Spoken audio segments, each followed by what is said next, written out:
Welcome to podcast FKOK. Selamat pagi, siang, sore, malam semua pendengar di rumah. Selamat datang di podcast FKOK. Jadi di kesempatan kali ini kami bakal ngobrol-ngobrol nih, bincang-bincang. Sebelumnya kenalin dulu nih, tak kenal maka tak sayang. Kenalin, nama gue Alniro Farazuli Bowo. Lalu di sini juga ada host satu lagi. Halo semuanya, perkenalkan nama saya Ricky Wijaya. Nah,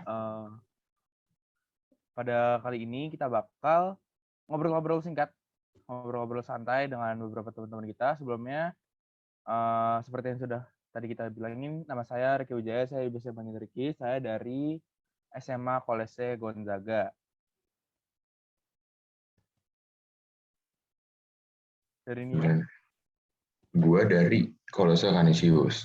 Nah ya, sebelumnya gimana sih, mungkin kan kita podcast nih udah episode ketiga ya sekarang ya. Gimana Rick, bisa nggak jelasin tuh, siapa tahu ada info-info yang penting yang menarik dari episode 1 dan 2 nih sebelum kita mulai ke narasumber-narasumber kita nih. Nah, oke. Jadi podcast FKOK ini sudah memasuki episode yang ketiga, di mana udah ada episode 1 dan juga episode 2 dengan host yang berbeda juga, yaitu ada Elena ya di episode sebelumnya. Jadi buat teman-teman yang penasaran tentang podcast yang episode 1 dan 2, boleh langsung aja dicek di pojok kanan atas nanti nih, ada pop-up-nya, dan juga bisa dicek di YouTube Kolese Bersatu. Tinggal diklik aja nanti di YouTube channel Kolese Bersatu. Di situ banyak obrolan-obrolan singkat juga yang kita obrolin bareng dengan narasumber-narasumber yang kece juga. Nah, untuk itu, karena biar nggak nunggu lama lagi, kita kenalan dulu dengan dua narasumber yang udah hadir di sini. Ada Gabriela dan juga Raka. Halo, selamat sore, selamat siang, malam, dimanapun kalian. Halo. Halo, selamat sore. Boleh dong kenalan dulu dari Gabriela nih, dari nama lengkap, terus nama panggilannya, dan juga mungkin asal sekolah ya.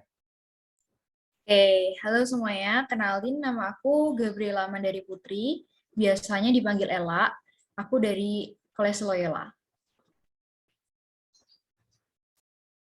Ya, kalau saya perkenalkan semuanya, nama saya Paulus Vergaraka Surawibowo, biasa dipanggil Raka, dari SMA Kolese de Brito. Salam kenal semuanya.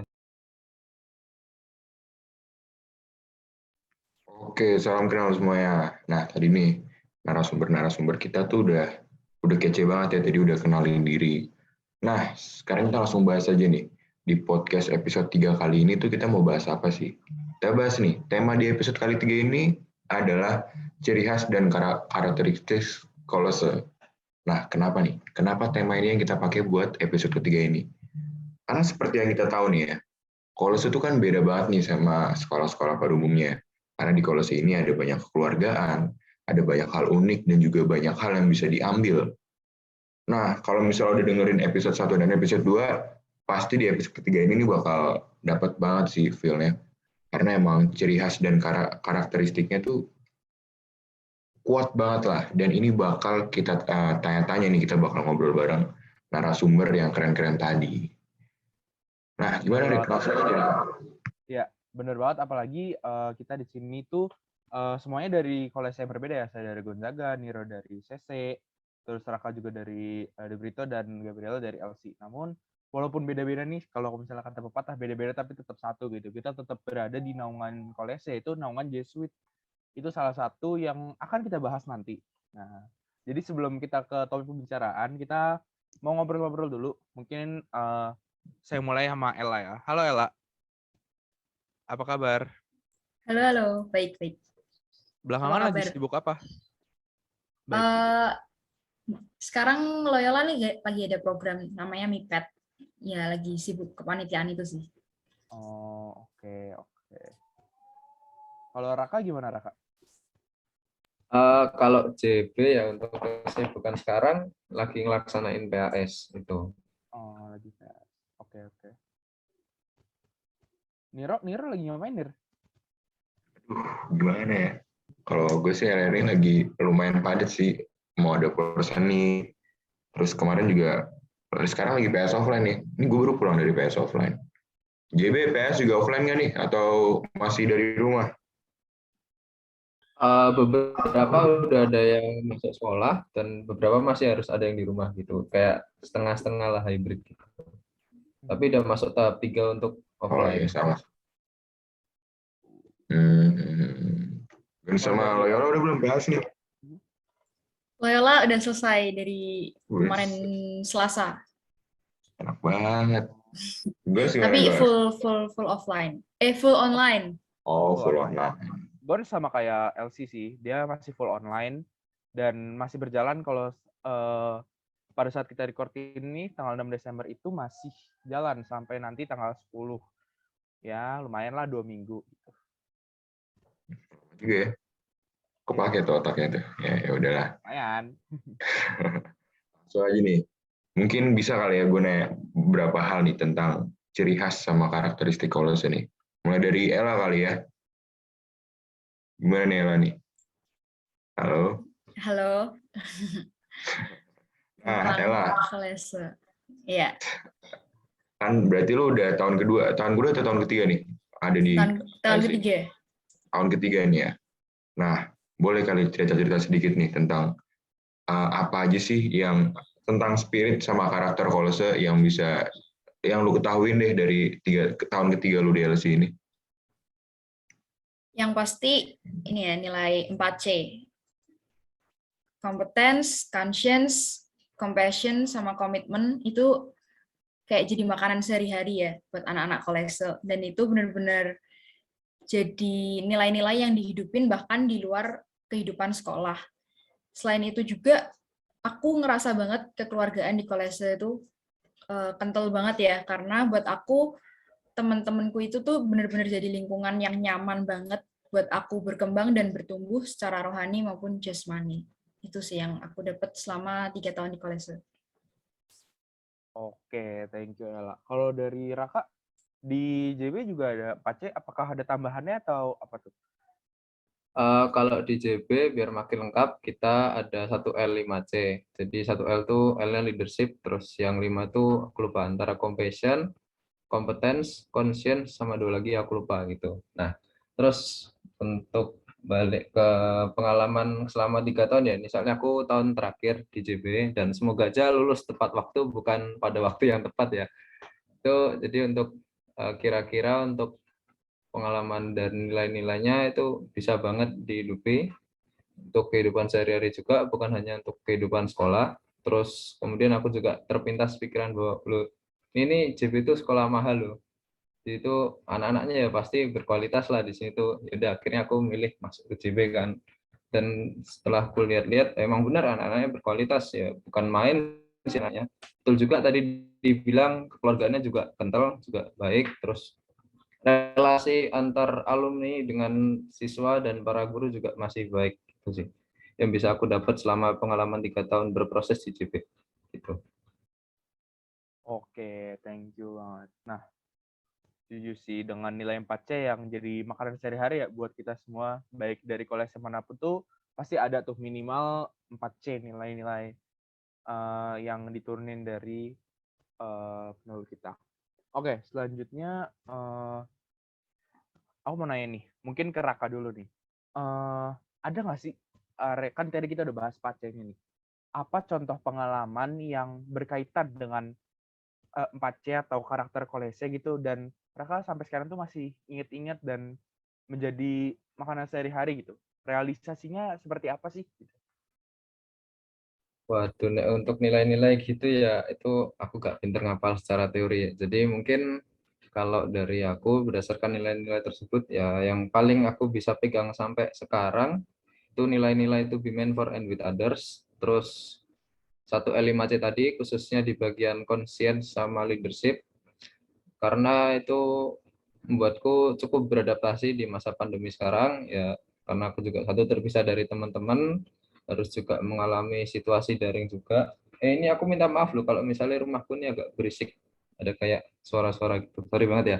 Nah Aman. ini lagi ya itu nilai-nilai tersebut tuh menghidupi aku itu kok bisa itu karena satu leadership itu membawa aku untuk semakin beradaptasi di era-era sekarang ini gimana aku bisa mengambil take control atas diriku sendiri, entah itu mungkin disiplin bangun pagi untuk tetap disiplin belajar, terus lakukan rutinitas-rutinitas lain yang sekiranya masih aku butuhkan gitu. Nah, terus untuk nilai konsien sendiri itu kan akar dari nilai tersebut berasal dari hati kan. Apa-apa yang kita lakuin itu sumbernya dari hati, dan aku ngena banget sih soal ini.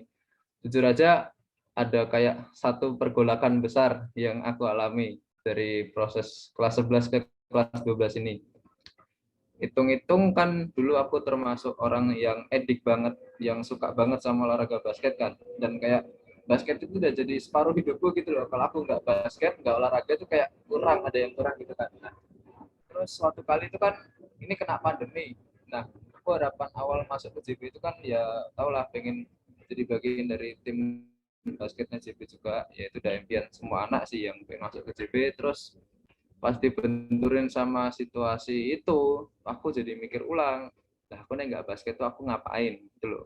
Terus akhirnya pas aku udah di Surabaya ngumpul sama orang tua lagi, orang tua nekenin, Mas kamu tuh ngapain sih basket lagi, wong toh kamu juga ntar belum tentu main di DBL, kan pandemi juga kita belum tahu selesainya kapan, mungkin bisa 2 tahun 3 tahunan atau bahkan lebih, kita kan nggak ada yang tahu kan. Nah akhirnya orang tua cuma bisa bilang, ya udah apapun yang kamu tentuin, penting kamu putusin sekarang. Soalnya kamu kan juga masih kelas 11 ini kan, mau naik kelas 12, lakuin apa yang menurutmu itu perlu dan kamu butuhin. Ya udah akhirnya setelah berdiskresi panjang, kurang lebih berapa bulan ya itu buat adaptasi, sekitar 3 bulanan tuh buat adaptasi sama situasi. Ya udahlah aku milih banting setir lagi, balik ke habit waktu aku SMP. Tuh balik ikut-ikut kompetisi lagi, ngembangin diriku sendiri, dan apa ya, lebih fokus ke peningkatan kualitas lah itu. Juga hitung-hitung kan dari lomba aku juga bisa dapat sertifikat, dapat penghargaan juga yang juga membanggakan sekolah, sama-sama membanggain sekolah meskipun di bidang lain gitu. Sama hitung-hitung dukung aku juga buat kuliah gitu. Terus untuk nilai yang terakhir tadi apa ya? Oh ya, to be meant for and with others itu ya.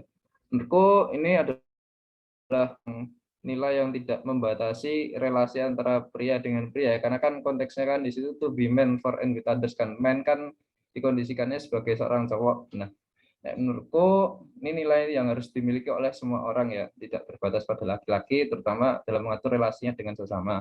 Nah, aku ngerasain hal ini itu ngena banget sih. Itu waktu aku apa namanya bisa istilahnya itu membantu teman-teman aku yang kurang bisa pelajaran itu loh. Misalnya kayak kadang juga ada nutori teman, terus waktu itu waktu pandemi ya, masih kelas 11 itu aku inget aku pernah ikut programnya temanku, program kayak ngajar kecil-kecilan gitu ya.